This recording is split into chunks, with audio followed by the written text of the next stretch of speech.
Hey, this is Kate Stillman, and as we're going into the new year, I wanted to do an episode on bad habits and how to create better ones. So I'm bringing two theorists, one William James and the other James Clear, on habits. And William James wrote a book on habits about 100 years ago.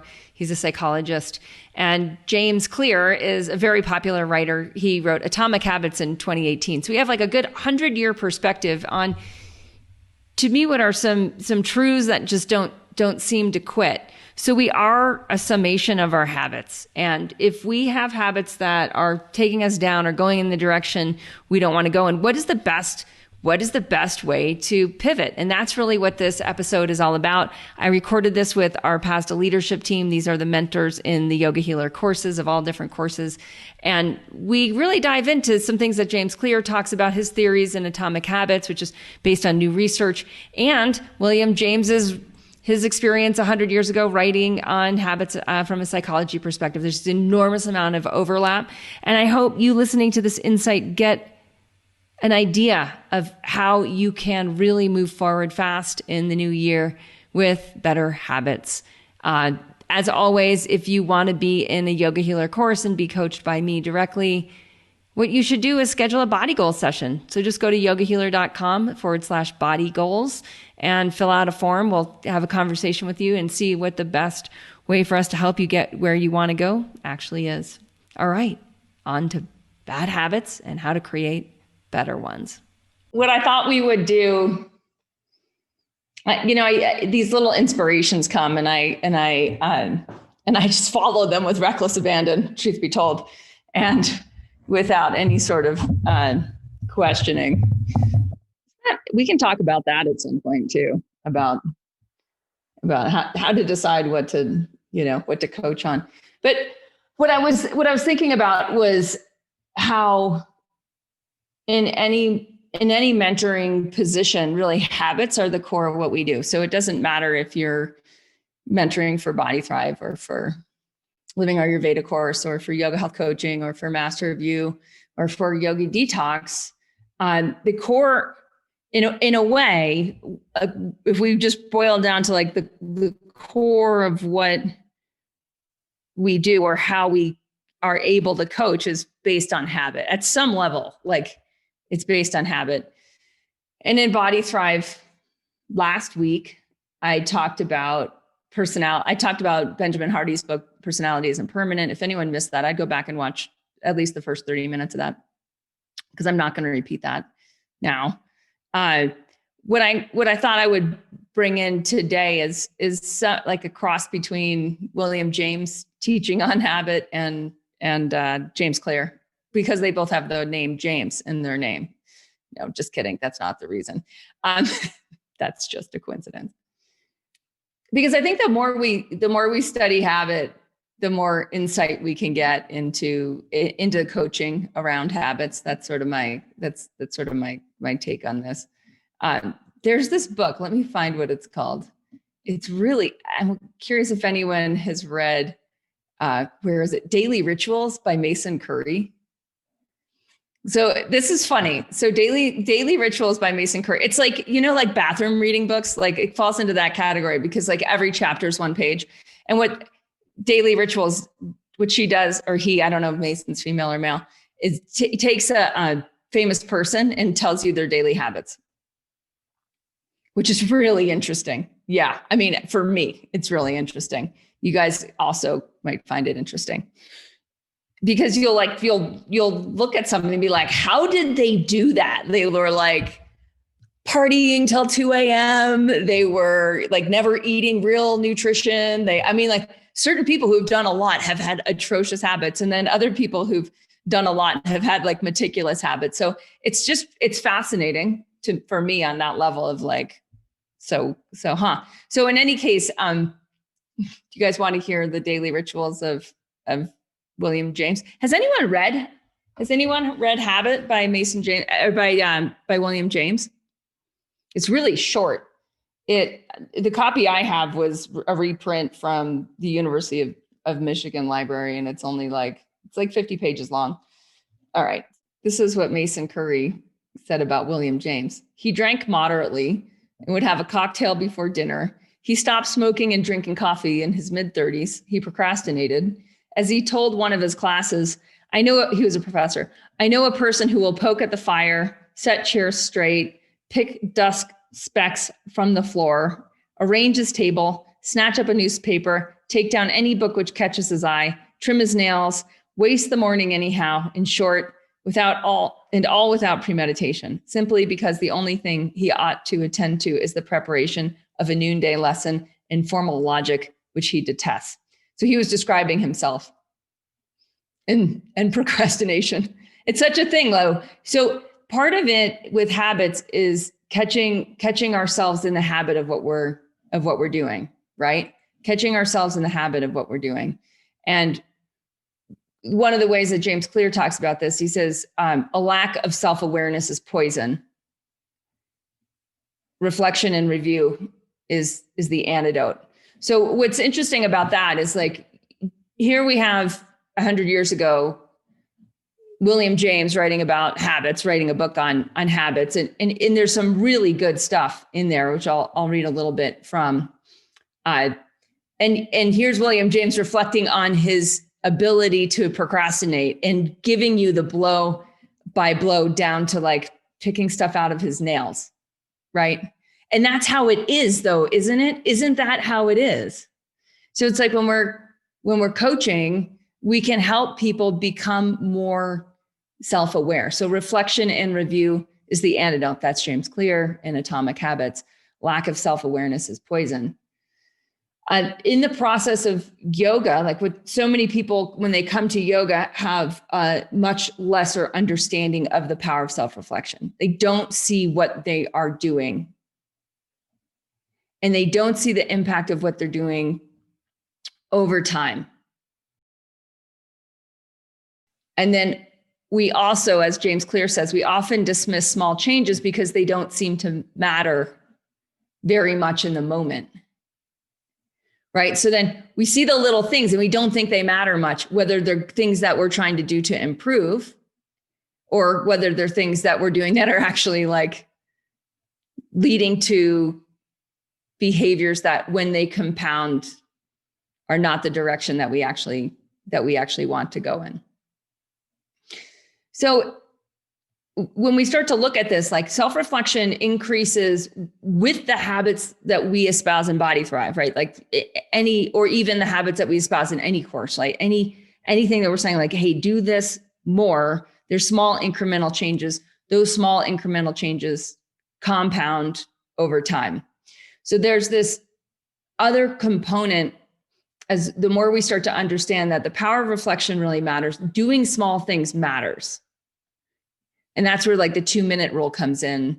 That's another part of Atomic Habits by James Clear. Like, doing little things seems to really matter. Becoming aware of little things that we're doing that are not helping the situation don't work. So it's interesting for me, like, one of the rituals I've developed is lighting a stick of incense when I walk into my office. And I don't really, it wasn't like this is what I'm going to do to achieve that result. It was one of these things that, like, I just started doing. I noticed that it creates a certain mental shift. When I lose focus in the day, I'll light another stick of incense. There's something about using it's a very small thing. There's no resistance to it either, right? There's no resistance to, like, lighting a stick of incense. There might be resistance to dealing with email or Slack messages or anything besides the project that I actually want to be working on at a given time, right? So lighting the stick of incense kind of it's interesting. It's a very small thing to do. And it obviously has a connection to the olfactory glands, which is connected to the limbic system, which is connected to a very primitive, like, I think the most primitive part of the brain. And all of that somehow signals, like, you can do anything now. Right? Like, buckle up. You're going to go do things that need to be done. And there's something about that little tiny thing compounded over time that creates a ritual. Now, that can be really helpful when someone is up against something, really hard. And, something for some of you coaching members, Some people might really struggle with, say, cooking. It's overwhelming. They get overwhelmed by just walking into the kitchen and the idea of preparing a meal. Some people get overwhelmed by working out. Other people get overwhelmed by the idea of meditation. Other people, if say you're coaching in yoga health coaching, other people are going to be overwhelmed by the idea of posting something on social media, or doing a live video, or recording themselves doing something, or reaching out to let people know what they're up to.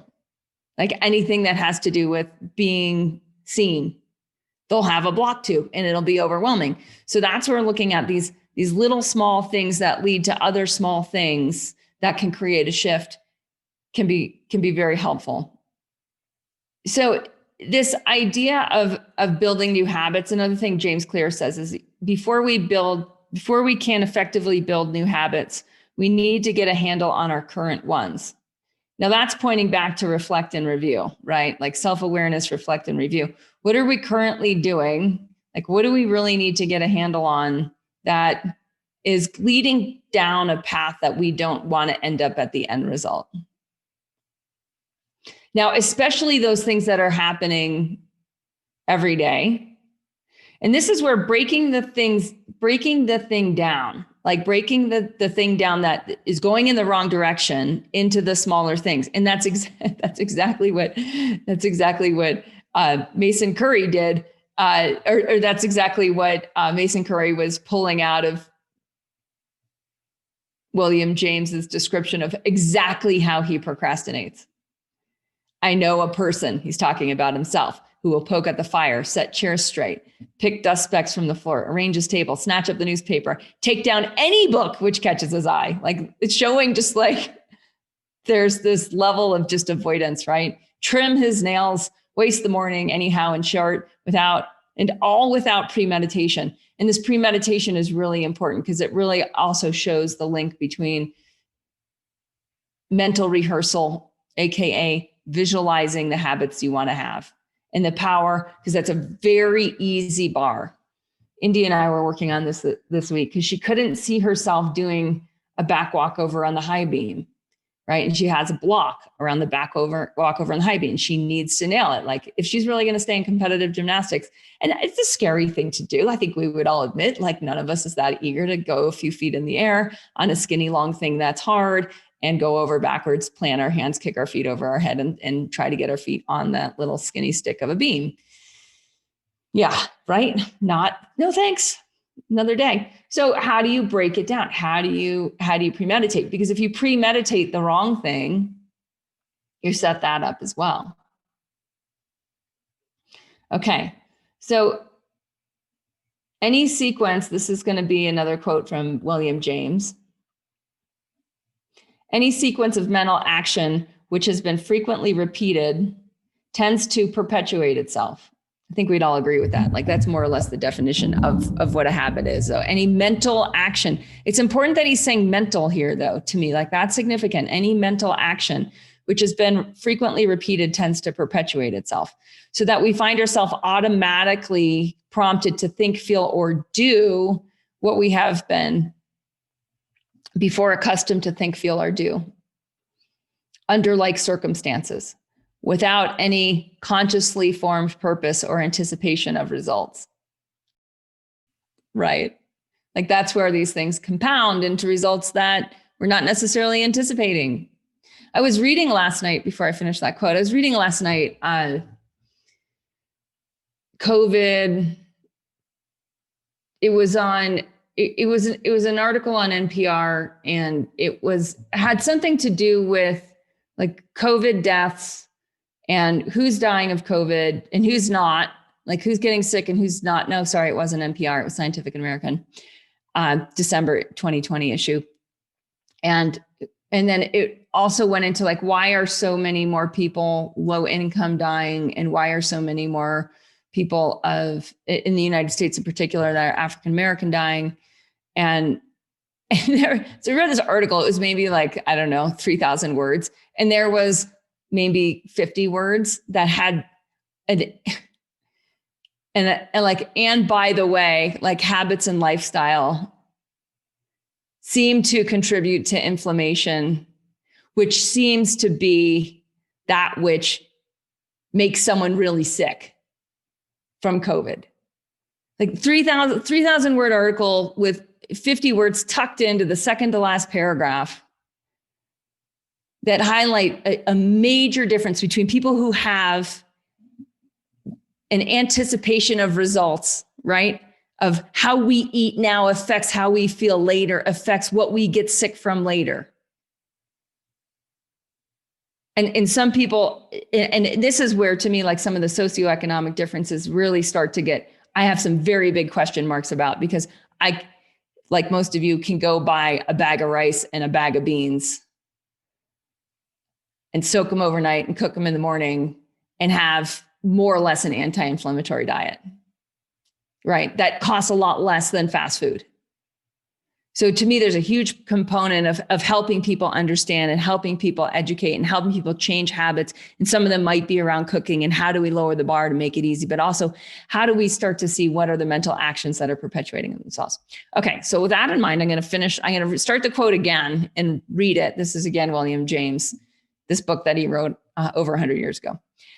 Any sequence of mental action which has been frequently repeated tends to perpetuate itself, so that we find ourselves automatically prompted to think, feel, or do what we have been before accustomed to think, feel, or do under like circumstances, without any consciously formed purpose or anticipation of results.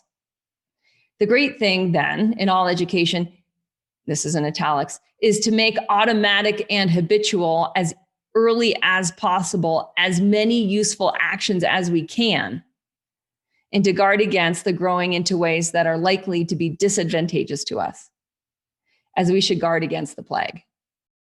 So I'm going to read that one part again. The great thing then in all education is to make automatic and habitual as early as possible as many useful actions as we can, and to guard against the growing into ways that are likely to be disadvantageous to us, as we should guard against the plague. In Living Ayurveda, it's super practical, it's super down to earth, and we want it to make a difference in your life, honestly, the moment you start. Hi, it's Kate Stolman, and I'm going to tell you about how the Living Ayurveda course works and why it works the way it does work. A part of my natural personality is that I'm a futurist. I'm an innovator. I can't help it. It's just the way that my awareness works and has always worked. So I'm always looking at how do we make Ayurveda practical to solve for our biggest problems, at home and nourishing ourselves and getting deep rest and passing on the habits to those who our lives affect. If we understand our habits are truly not our own, we say, hey, whose habits affect me and whose habits am I affecting? And can we align those habits with the kind of radiant longevity that we want to experience, right? Year by year, decade by decade by decade by decade in our road ahead. The other core part of my philosophy is around collective leadership, and I take those two words very seriously. I see how there's a whole next level of open-minded integration where we look at the questions that you're bringing, the conversations you're wanting to have, and we build that into our leadership model, help lead and guide our community in the direction of addressing the deepest, most potent issues that'll help us get the greatest traction in growth and transformational evolution. So that's a lot of, my philosophy on Living Ayurveda. I look at our planet, I look at the stresses to our ecosystems, the stresses to our human population, our human culture, and that's what we're solving for. So that's how the whole course is geared. I take my community very seriously, become part of my heart, you want to become part of my people, and that's how the course works. I mean, that's why it works too, is it's even though we're all coming in from all over the world, we have an experience of deep connection, deep community, and evolution together. All right, I hope that clarifies some of your questions around the Living Ayurveda course. Okay, so in coaching, we've got to be really clear in identifying what are we doing that's advantageous to the future we want to experience? And what are we doing that is disadvantageous? It's so simple, right? It's so simple. And yet, do we do this, or do we just do that which we did yesterday, right? Frequently repeated tends to perpetuate itself. And this is true in terms of work habits. This is true in terms of parenting habits. This is true, and it's true in so many things. last night we had a major crisis, and I'm saying that in a little bit facetiously, but it wasn't, but it was. And any parent understands a little bit about like how a little thing can be a really, really big thing and really important and highlight a really core thing that's beneath the thing. Does that make any sense? Yeah. So it's like, what's the issue behind the issue? And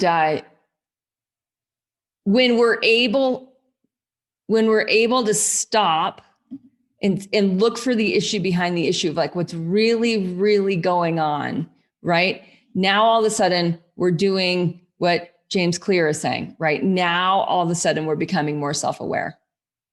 So reflection and review is the antidote. We're slowing time down to see what's really actually going on. What is leading to the results we want to experience more of in the future? And what are we doing now unconsciously that we can make conscious, and in so create a fundamental pivot to experience more of what we want in the future rather than experiencing less of what we want to in the future. And these little things happen, and they happen, what I'm talking about is happening on like the subtle emotional relational level. That's where that was happening. But it happens also very much on every level. Like if someone's coming home from work and they have a ritual and it's called opening the bottle of wine, right? That's a ritual. And this is really clear, like there's something that's happening that can be broken down into smaller subsets of steps. So there's an emotion behind the experience of it. It's probably excitement and anticipation, right? If someone's habituated to alcohol or weed or a cigarette or anything that's going to from the outside in, or something sweet, it's going to create a response. And so part of it is like, what is that? What's going on even before that anticipation? And you just start to slow it down and back it up and see what happens and what happens and what happens. Because at some point, what you're doing is you're taking something that's just happening and it's a habit. And the person's like, well, I'd love to not drink wine because I'd love to start to meditate in the morning or something like that, right? Or I'd love to lose the extra 10 pounds that seems to be like stuck around my midriff, right? So there's clearly a desire. And then it's like the slowing of it down. Well, what are you feeling when you're opening the bottle of wine? Well, what happened before that? And what happens before that? And what happens before that? And how do you feel when that third thing before the opening the bottle of wine, when that happens? And this in coaching seems like going slow to eventually go faster. But what you're training the person to do is start to see the intricacies of the pattern. Just like William James is breaking down, this is exactly how I procrastinate. And this is exactly why I procrastinate. And the why behind why he's actually procrastinating is because he simply because that only thing he ought to attend to is the preparation of a noonday lesson in formal logic, which he detests. He's not on purpose. So he has to give a lecture. He doesn't want it. He's not interested in the subject matter. He detests that. And therefore he does all these things in order to avoid something he doesn't really enjoy doing. So he needs a massive pivot there, right? Like he needs to pivot his life on purpose. And usually when you get to something behind the like opening the bottle of the wine or the not going on a Facebook Live or like whatever the thing is that the person knows they should or shouldn't do and needs to overcome some resistance to, there's a level of misalignment, right? And if you can slow it down enough to figure out why, like what is really going on, what's their bigger why, and who do they need to become next, and what's the personality of that person. So a lot of people say, well, take the example of wine again. Once they break it down, they might see that and there's a few things usually that are happening there. Something's often happening either in relationship to their life purpose or in their relationships in general. So it's like anytime someone's trying to numb themselves out of reality, right? Like, well, what's wrong with reality? Well, I don't want to have these challenging conversations. And when we drink wine, we don't have to have them. So that's really a super convenient tactic. Or I really don't like my job, but I have to go back tomorrow because I've got to pay my rent. And so they're not dealing with that which they detest. That's a very strong word, detest. And the thing about writers is they don't use words randomly. The published writers in general, things have been edited so many times that words are usually very intentional. So there's a gem in here of like, what is the person, if they have a bad habit, what are they avoiding? What is it in there that can be confronted head on, whether it's cooking, whether it's this, whether it's that. Okay. One other component I wanted to bring up is the exceptions. So when someone say you break down the pattern and the person identifies like, okay, I need to, like, there's a choice point I'm making with, I come home from work and before I get out of the car, before I walk into the home, like I do something. And then they mentally rehearse that. That's the lowest bar. Mental rehearsal is the lowest bar because they're not actually doing something, right? They're just seeing themselves doing something. So now they're using the power of their mind. They're using the power of their perception, right? And they're seeing themselves do something else. And then the likelihood, the more they rehearse that, the more likely they are to actually do the small thing, the 2-minute rule, do the small thing that sets a different trajectory. Now we know the gains are going to be small at first. So that's another good thing to help prepare someone for is like, if we can crack the code on habit evolution in any aspect of someone's life, it will start to leach into every other aspect of someone's life. It's like the genie behind the curtain, or anyone who's watched the movie The Wizard of Oz, and all of a sudden they pull the curtain back and it's like, oh, wait, that's how this whole thing works? That's not how I thought it worked. But now I can apply all the same habit evolution to my relationships. I can apply it to my body habits. I can apply it to my cooking habits. I can apply it to my work habits. I can apply it to my exercise habits. I can apply it to all these different things that I want to do or that I want to create in life. Okay, so on the acquisition of a new habit, so now they see themselves, what should they be doing? Well, let's just make up an example that what they're mentally rehearsing is, we'll say taking a 5-minute walk. We'll use that one. Rain or shine. So they imagine themselves in the worst weather possible, torrential winds, sleeting rain, and they put on weather appropriate clothing and they see exactly the route and they take exactly the same route every single day. Because the more it's the same, the less we're building in randomness. And the more we have randomness in there, the more likely all of a sudden they don't know what happened and they just open the bottle of wine again. They don't know what happened because they checked out and the pattern, the habituated pattern took over. So they mentally rehearse doing it like rain, shine, all the different weather conditions. They have the appropriate clothing on. They do the exact same route. They see the exact same tree and building. They see the cracks in the sidewalk. And the more detail in the visualization, the better, right? So they're now rooting in an externalized reality and they're doing something different. And it doesn't seem at all related to the wine. Like it just doesn't seem at all related. It doesn't even seem like it would help, but something in there can shift. And then they can see what happens next. And what happens next might be something nourishing, right? And they just see themselves doing what they want to do next. And then they start to practice it and they just start practicing it with the 5-minute walk. Okay, so this is William James' second maxim. Never suffer an exception to occur till the new habit is securely rooted in your life. Each lapse is like letting fall of a ball of string, which one is carefully winding up. A single slip undoes more than a great many turns will wind again. Continuity in training is the great means of making the nervous system act infallibly right. As Professor Bain says, the peculiarity of the moral habits, contradistinguishing them from the intellectual acquisitions, is the presence of two hostile powers, one to be gradually raised into the ascendant over the other. It's kind of how it is, isn't it? Like there's a little war going on. Wine, no wine. Take the walk, blow off the walk. That's what he's talking about there. In the presence of two hostile powers, one to be gradually raised into the ascendant over the other. It is necessary, above all things, in such a situation, never to lose a battle.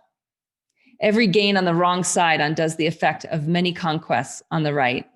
The essential precaution, therefore, is so to regulate the two opposing powers that the one may have a series of uninterrupted successes until repetition has fortified it to such a degree as to enable it to cope with the opposition under any circumstances.